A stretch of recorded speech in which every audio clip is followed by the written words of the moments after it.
Doctors and counselors continue to serve first responders and victims' families at Hualien Funeral Home. Professors and students from Dayeh University are generating electricity with the help of Chlorella. Welcome to DaAi Headlines. I'm Jenny Lee. Thank you for joining us. After Taroko train accident, a group of Chinese medicine doctors and psychological counselors continue to serve in Hualien funeral homes. They hope to relieve the physical and psychological burden of the victims' families and first responders. Seeking Chinese medicine treatment, Mr. Zhang, who has served as a criminal police officer for more than 20 years, assisted in the follow-up work of the Taroko train accident, which lasted for 6 days, and his body was out of condition. Sometimes I'm inside the morgue or stay outside, either standing or sitting, maybe more than 8 hours a day. The peripheral nerves of my leg would get numb, so I went to see Chinese medicine doctor.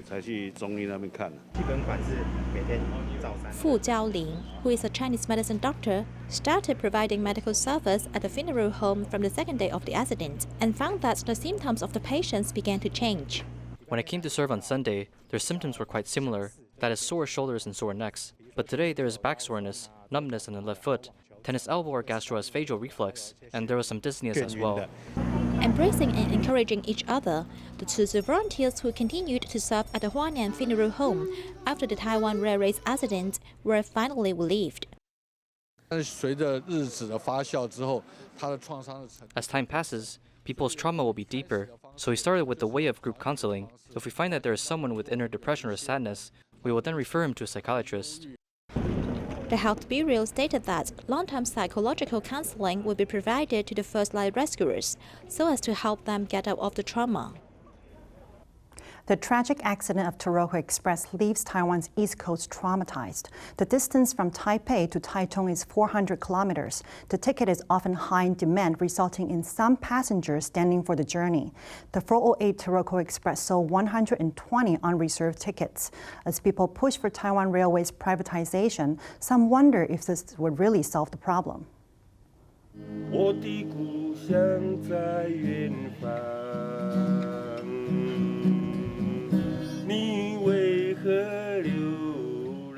When I was 20, I came to Taipei. I never told my family about it. It was us 3 to 5 students, and we got scammed immediately. Our money and ID cards were all stolen.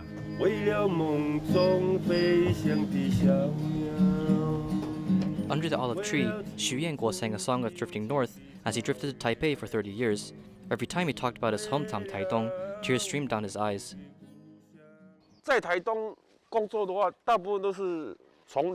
Working in Taitung is mostly farming. It's really tough to find other jobs. Though his construction projects were successful in Taipei, Hualien, in order to prevent business conflicts with people of his hometown, is unwilling to bring his business to Jilong. His time spent in Taipei quickly went by as he became middle-aged. The reason I'm here is because I'm using my savings in order to help and make my hometown more beautiful. Because Hualien isn't fond of Taiwan Railways ticketing system, his truck became a major means of transportation returning home. But trucks aren't allowed into the Xueshan Tunnel, thus his journey home is about 400 kilometers, taking up to 8 hours. During the teaming festival this time, he didn't make the trip as after the Taroko Express accident, she received many phone calls. It's sad that people in Taitung and Hualien have to go through this. We must drive around 110 kilometers per hour, but at least we wear seatbelts. But for the people who stand in trains, once the accident happens, they are impacted most. In this accident, young people who purchased non-reserved seats were impacted the most, as Taiwan Railways announced that 120 non-reserved seat tickets were sold. There were violent twists and the train stopped. I then opened the doors to find the front carriages derailed. There are about 52 people in each carriage, and today all carriages are fully seated. There are even people who stand. Those who purchase non-reserved seat tickets are normally young people. We know he's on the train, but we cannot call him, so we try to locate his whereabouts. In 2008, a group of North Drifting college students established a team, requesting the MOTC to release more train tickets. Around the time, Cai Zhongrue, who was part of the team, was studying in Taipei.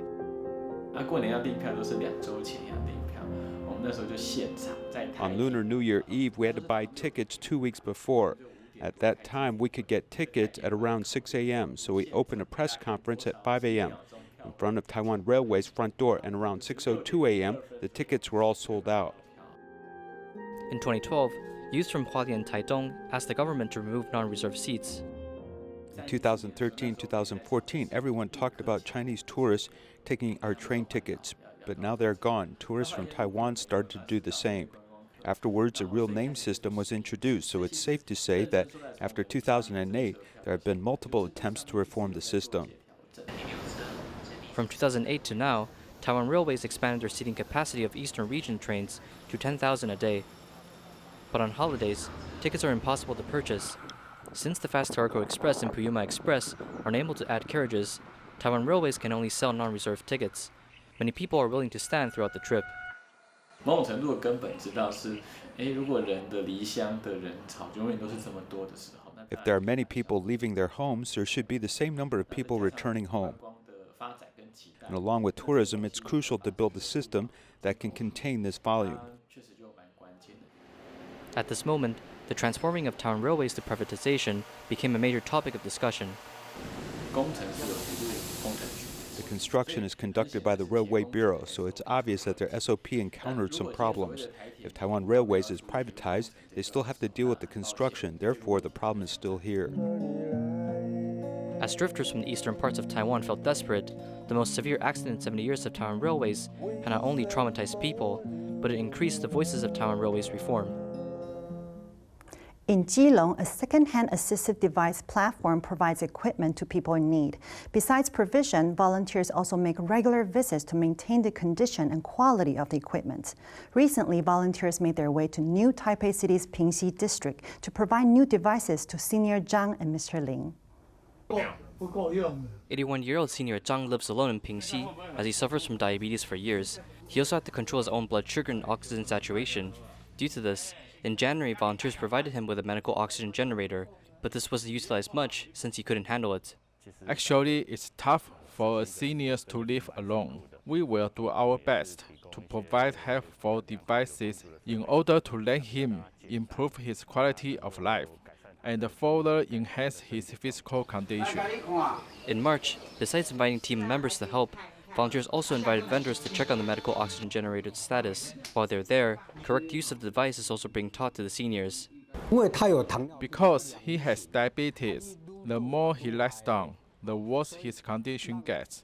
Therefore, once he has the oxygen generator, and along with the help of Tima, we hope to see positive change. Look, he doesn't have the oxygen generator. When he gets home, he feels sick. Also, he lives in Pingxi, and I have told him multiple times that the device is beneficial to himself. In Pingxi, every care recipient is distant from one another, as volunteers have to travel extra distances. This day, the household of Mr. Lin was visited. He was once helped by Jilong's assistive device platform. He has a bed that malfunctioned recently, thus volunteers arrived to bring care.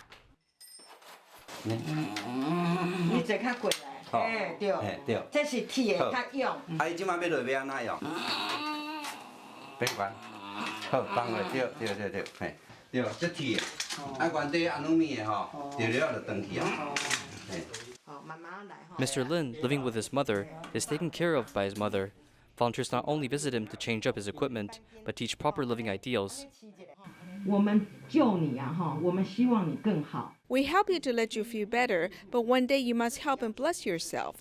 Once you recover, you must be filial to your mother. Combining assistive devices with medical care, patients living in remote regions now see a ray of hope while experiencing the warmth of society. In Hualien, a 2-year-old boy suffered from an acute episodic hemolytic anemia due to an ointment application. Doctors have discovered the boy was born with glucose 6-phosphate dehydrogenase deficiency. Pediatricians remind parents and those with G6PD deficiencies to avoid ointments that contain peppermint, as it could trigger an episode. To avoid bug bites in children, parents often prepare ointments and sprays to protect them. If they have already been bitten, then I'll choose plant-based solutions, such as tea tree oil to disinfect the wound. Even if it's topical application, parents must be careful as a 2-year-old boy from Hualien suffered an episode of acute hemolytic anemia Due to an ointment application, his red blood cell levels dropped to 3.7, and it wasn't until he was at the hospital that they figured out he was glucose 6-phosphate hydrogenase deficient.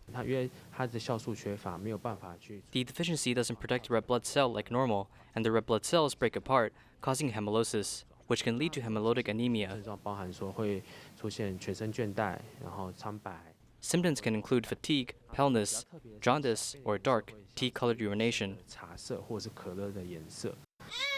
G6PD deficiency is a hereditary disease, and it occurs in 2% of the population in Taiwan, with the males 4 times as likely to suffer from this genetic malfunction. Those with this disease must take extra precaution for medicine as well, not just in their everyday life. They must not come in contact with mothballs or ointments, which have peppermint or cooling agents. Another special one to avoid is crystal violet solution. We will remind patients or parents of a patient with G6PD deficiency to bring a card with them when going to a doctor to let them know that they have the deficiency, so the doctor can avoid prescribing medicine which may harm them. Doctors also remind parents that within 48 hours, their newborn will undergo testing, and if abnormalities occur, they should look further into the problems to avoid future complications.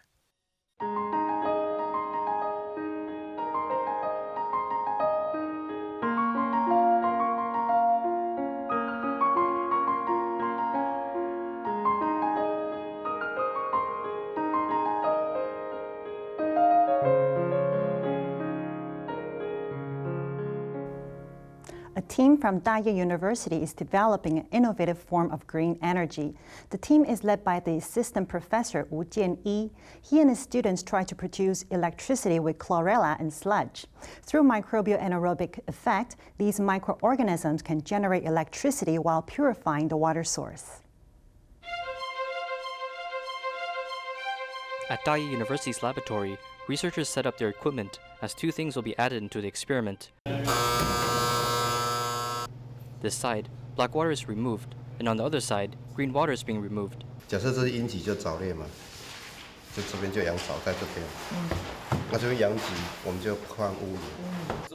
generate electricity, the process is being monitored by computers as researchers await for a result.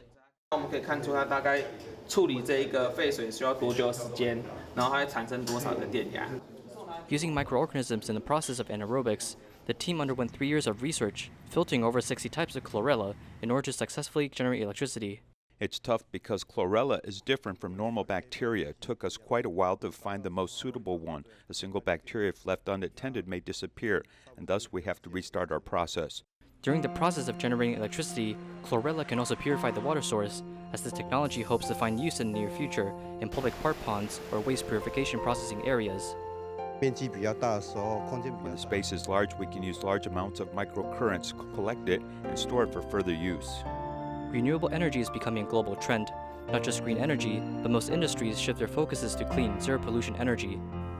In Xiamen, China, Shuangxi Middle School Zhangzhou branch has been implementing eco-friendly actions in the school for 3 years. This time, volunteers were invited to raise environmental awareness to first-year students.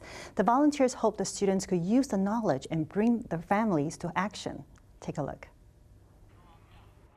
The Shuangxi Middle School Zhangzhou branch has been practicing environmental protection in the school for 3 years now. The person behind this is teacher Lin Yuling, who recently invited Ziji volunteers to have a seminar on environmental protection with the new students. The students already have the concept of charity works, but they do not really understand about environmental protection and how to properly sort recyclables. So I thought that we can teach our new students on how to sort recyclables in their daily lives and also in their homes, hoping to use their actions to influence their family members to join in on protecting the environment. The students have written their own short play on environmental protection, prompting the audience to reflect on themselves. By performing in the play, the students have also learned a lot. We need to start doing recycling now and start from ourselves. We need to be diligent in doing recycling. If we see rubbish on the ground, we need to pick it up, sort it out, and place it in the recycling bin. We need to make our earth cleaner and greener. With this lively play, also all the materials and videos, together with practical actions by ourselves, the students are truly touched by all these things, which are done by all of you. This is what I mean just now by the power of role model. Education is not limited to the classroom anymore, as 386 students have learned a lot from this activity. It is hoped that they can bring the knowledge back home and practice it in their daily lives. In Taitung, a vegetarian restaurant owner offers free lunch boxes to the public while promoting vegetarianism. Recently, an elderly Zhang Yucai supplied 1,500 lunch boxes for free, hoping to start a cycle of goodness and see more people enjoy vegetarian cuisine. Outside of the restaurant, many people waited for a free vegetarian lunchbox. Besides the irregular scheduling of vegetarian lunchboxes supplied by the restaurant owner, on this day, 85-year-old Grandma Zhang Yucai bought vegetarian lunchboxes, hoping to see others enjoy vegetarian food.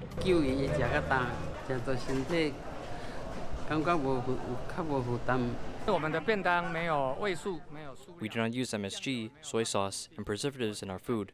We hope that everyone can eat healthily. Vegetarian meals brings benefits. Previously, Tzu Chi volunteers went to Jiren Junior High School, teaching students how to make vegetarian spring rolls. Using already prepared ingredients and layering it out on the papaya.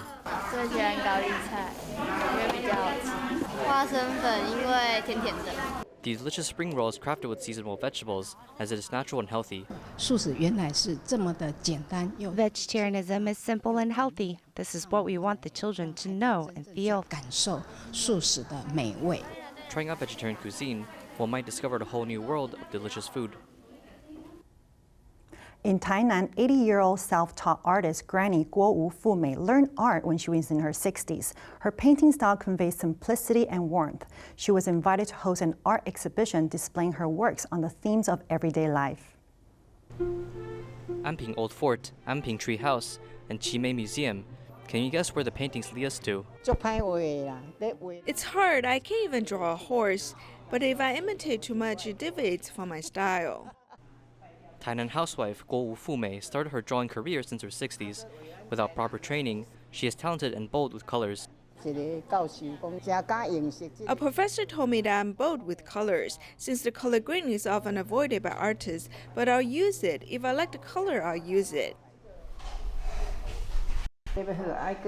It's almost ready, fix it a little bit, because you have to consider shading and lighting. Creatively using shading and lighting, Fumei loves to draw even at 80 years old, as she is a wife, mother, and daughter-in-law. When I draw rice dumplings, they laughed about my coloring. My children prefer going abroad to study, but in the end, they find my homemade rice dumplings the best. As her children succeed in their own fields, everyone in the family still remembers the warmth of home. The love as seen in Fumei's artworks displays time without distance. I like the colors of the Muller's barbet. You can see motherly love on it. It's very moving. When I was married in Xinshi, life was tough. Those paintings display our old house. Now we live a much more relaxing life since we can go out and travel. Simple art displays life forms in vibrant ways. The simple nature of it also produces resonances amongst the audience. The white wax apple is famous in Xinshi district. Now it's rare. I like to draw things that are commemorative. A real-life TV series is showcasing the life journeys of Southeast Asian spouses after marriage in Taiwan. One actor, Nguyen Ani from Thanh Hoa Province, Vietnam, speaks fluent Taiwanese, and she's a dedicated Taiwanese opera performer. Another is Nguyen Tu Hang, who was born in a rural village in northern Vietnam, but is now a well-known social media influencer. Classmates like her very much and say, "Whoa, it's good that she's actually your teacher." She's very beautiful, and I think it's a bit different from the average teacher.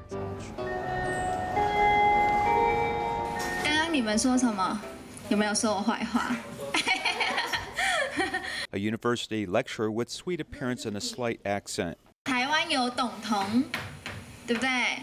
董同听起来很像国语，对不对？董同就是总统的意思。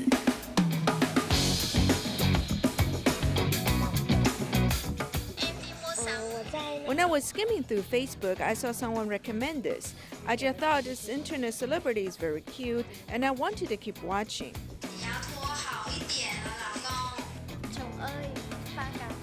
This husband and wife show affection while interacting with each other and teach the audience how to learn Vietnamese. For more than 3 years, this Taiwanese and Vietnamese internet celebrity have produced hundreds of videos focusing on the culture of these two countries, attracting more than 200,000 subscribers. 嗨，大家好，我是秋恒。那你呢？跟我一起手。是Jilong。啊，他是我老公啦。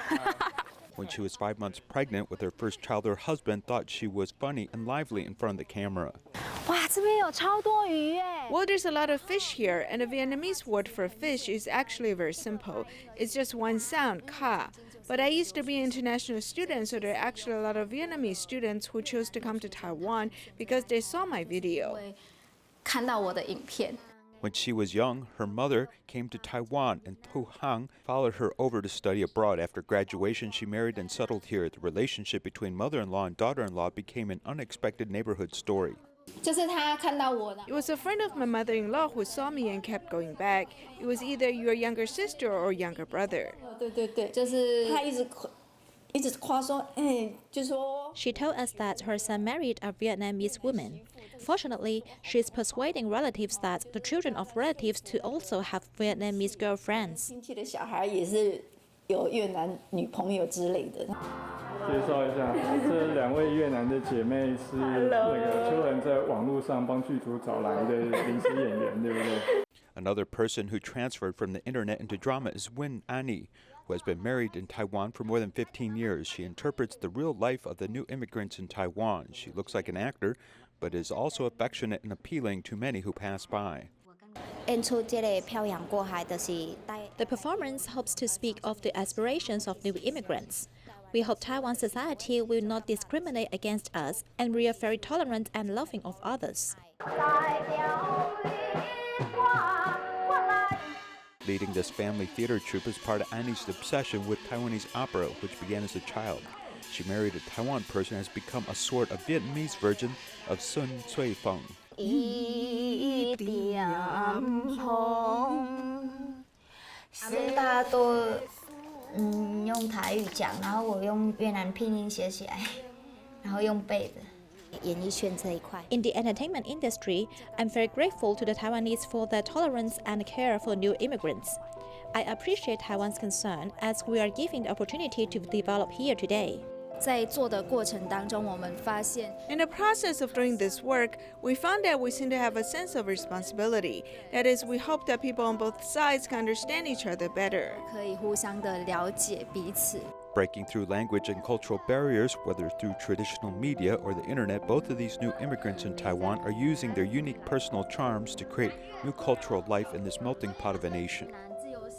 After Taroko train accidents, many people are experiencing anxiety and insomnia. Chinese medicine doctors are teaching people how to relieve their stress by massaging acupuncture points. That's all for today. We'll see you next time.